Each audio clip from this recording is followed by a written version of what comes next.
Usai Bai'atul Aqabah kedua, kaum Ansyar pun kembali ke Madinah. Mereka sangat antusias menunggu dan mengharap kedatangan Rasulullah Shallallahu Alaihi Wasallam hijrah ke Madinah. Sementara itu, kaum muslimin yang mendengar kesepakatan antara Rasulullah Shallallahu Alaihi Wasallam dengan Ansyar juga sudah siap berhijrah ke Madinah. Hijrah Rasulullah Shallallahu Alaihi Wasallam dan kaum muslimin ini bukan tanpa alasan. Ada berbagai faktor yang menjadi pemicu untuk melakukan hijrah. Pertama, karena adanya siksaan dan tekanan dari kaum kafir Quraisy.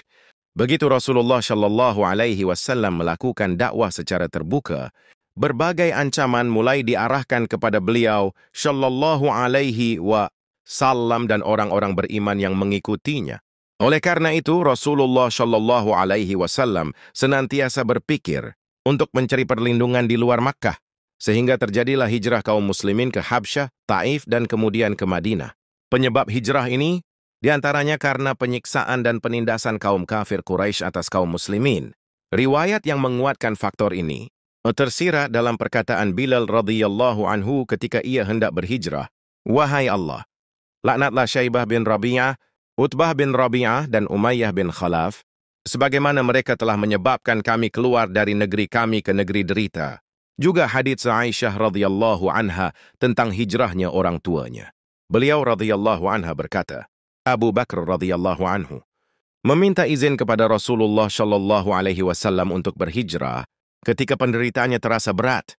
Kedua, adanya kekuatan yang akan membantu dan melindungi dakwah sehingga memungkinkan Rasulullah shallallahu alaihi wasallam berdakwah dengan leluasa. Hal ini sebagaimana tertuang dalam Nasy Bai'atul Aqabah kedua, yaitu kaum Ansyar berjanji akan melindungi Rasulullah Shallallahu Alaihi Wasallam sebagaimana melindungi anak dan istri mereka. Ketiga, para pembesar kaum Quraisy dan sebagian besar masyarakat Makkah menganggap Rasulullah Shallallahu Alaihi Wasallam sebagai pendusta sehingga mereka tidak mempercayainya. Dengan kondisi seperti ini, maka beliau Shallallahu Alaihi Wasallam ingin mendakwahkan kepada masyarakat lainnya yang mau menerimanya. Banyak dalil yang menunjukkan faktor ini. Di antaranya ialah sebagaimana perkataan Sa'ad bin Mu'az radhiyallahu anhu. Ya Allah, sesungguhnya engkau mengetahui, sesungguhnya tidak ada seorang pun yang lebih aku sukai untuk aku jihadi mereka, karenamu daripada suatu kaum yang telah mendustakan Rasulmu dan mengusirnya. Keempat, kaum muslimin khawatir agama mereka terfitnah. Ketika Aisyah radhiyallahu anha ditanya tentang hijrah, beliau radhiyallahu anha berkata, kaum mukminun pada masa dahulu, mereka pergi membawa agama mereka menuju Allah dan Rasulnya karena khawatir terfitnah. Itulah beberapa faktor yang mendorong kaum muslimin berhijrah, meninggalkan negeri Makkah menuju negeri yang baru, yaitu Madinah. Semua ini dilakukan untuk mendapatkan ridha Allah Azza wa Jalla. Khabbab radhiyallahu anhu berkata, kami hijrah bersama Rasulullah Shallallahu Alaihi Wasallam untuk mencari wajah Allah, sehingga ganjaran kami benar-benar di sisi Allah Azza wa Jalla. Nash-nash yang syahih menunjukkan pilihan Rasulullah Shallallahu Alaihi Wasallam menetapkan Madinah sebagai negeri hijrah kaum muslimin merupakan pilihan yang berdasarkan wahyu ilahi. Sebagaimana hal ini tertera dalam hadits Rasulullah Shallallahu Alaihi Wasallam. Aku pernah mimpi berhijrah, pindah dari Makkah menuju suatu tempat yang ada pohon kurmanya. Lalu aku mengira daerah itu ialah Yamamah atau Hajar Asa. Namun, ternyata daerah itu adalah Yatsrib.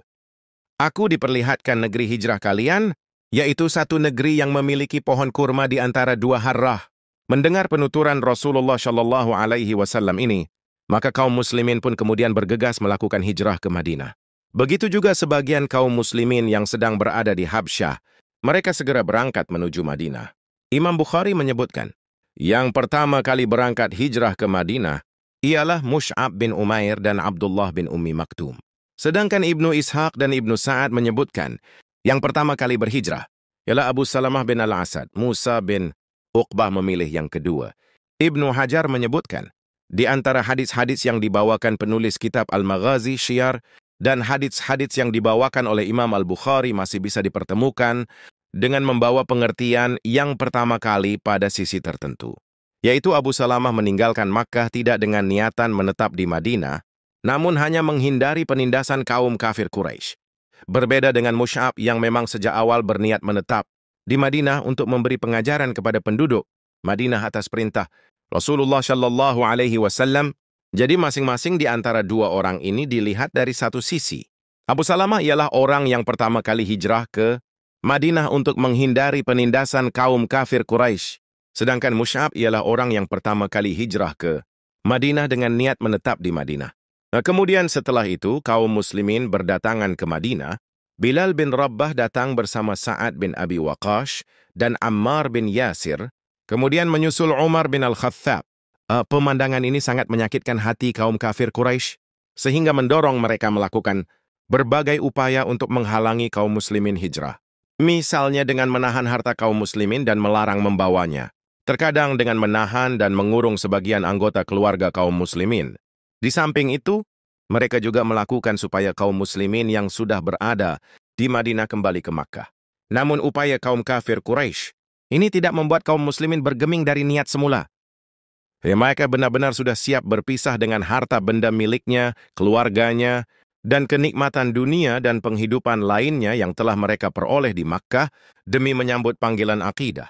Dan sungguh hijrah ini menjadi pijakan pertama berkibarnya panji tauhid saat Allah menyuruh Rasulullah untuk hijrah. Maka Nabi Muhammad pun melaksanakan hijrah ke Madinah bersama sahabatnya. Namun rencana hijrah Nabi Muhammad didengar oleh kafir Quraisy. Kaum Quraisy pun akhirnya merencanakan pembunuhan terhadap Nabi Muhammad. Kafir Quraisy khawatir Islam akan berkembang di Yatsrib Madinah. Mereka menyuruh para pemuda untuk mengepung rumah Nabi Muhammad karena khawatir akan lari. Pada malam hari, Rasulullah meminta sepupunya, Ali bin Abi Thalib, supaya memakai selimut Rasulullah dan berbaring di tempat tidurnya. Atas izin Allah, Nabi Muhammad berhasil keluar dari rumahnya dengan selamat meski sudah dikepung. Para pemuda kafir Quraisy tak melihat Nabi Muhammad keluar dari pintu depan yang sudah mereka jaga. Menjelang larut malam, Nabi Muhammad menuju ke rumah Abu Bakar dan mengajaknya hijrah. Nabi Muhammad dan Abu Bakar kemudian keluar dari jendela pintu belakang dan terus bertolak ke arah selatan dan beristirahat di Gua Tsur. Jalan yang ditempuh oleh mereka adalah jalan yang tidak mungkin dilewati manusia. Hal ini dilakukan supaya para pemuda Quraisy yang mengejar tidak menyangka mereka melalui jalan itu. Saat di depan gedung Tsur, Sayyidina Abu Bakar berucap, sebagaimana diriwayatkan oleh Sayyidina Umar ibn Khattab, "Aku bersumpah demi Allah bahwa kamu, Nabi, tidak akan memasuki gua sebelum aku melakukannya. Karena jika ada sesuatu di dalamnya, aku akan diserang oleh itu dan bukan kamu." Kemudian dia memasuki gua dan menyapu dan menemukan beberapa lubang di sisinya. Dia merobek sepotong pakaiannya dan menutup lubang dengan itu. Karena masih ada 2 lubang yang tersisa, dia memasukkan kakinya ke dalamnya dan menyuruh Rasulullah untuk masuk ke dalam gua. Setelah dia melakukannya, Rasulullah meletakkan kepalanya di pangkuan Sayyidina Abu Bakar dan pergi tidur. Salah satu kaki Sayyidina Abu Bakar disengat ular di dalam lubangnya. Namun ia tidak bergerak karena takut mengganggu Rasulullah dan membangunkannya dari tidurnya. Diriwayatkan, Abu Bakar tidak tega menarik kaki yang menjadi alas tidur Nabi Muhammad. Walhasil, ular tersebut menggigit Abu Bakar beberapa kali, sehingga ayahanda Aisyah itu mengalami kesakitan yang luar biasa. Saking sakitnya, Abu Bakar sampai menangis dan meneteskan air mata. Tak terasa air mata itu mengalir dan menetes. Mengenai Nabi Muhammad yang menyebabkan putra, Abdullah bin Abdul Muthalib itu terbangun. Mendapati sahabatnya menangis, Rasulullah pun bertanya sebab Abu Bakar menangis. Kepada Rasulullah, Abu Bakar menjawab bahwa dia tidak sedang sedih. Apalagi saat itu dia sedang berdua dengan kekasih, Allah. Dia juga tidak sedang dalam keadaan takut sebab dikejar-kejar musuh. "Wahai Rasulullah, kakiku telah dipatuk ular berbisa," Abu Bakar menjawab sambil menangis menahan sakit. "Kenapa engkau tidak memberitahuku dari tadi?" tanya Rasulullah. "Wahai Rasulullah, engkau sedang tidur. Aku tidak sampai hati untuk membangunkanmu," jawab Abu Bakar. Mendengar jawaban tersebut, Rasulullah pun berdoa, "Ya Allah, jadikanlah Abu Bakar sederajat denganku pada hari kiamat nanti."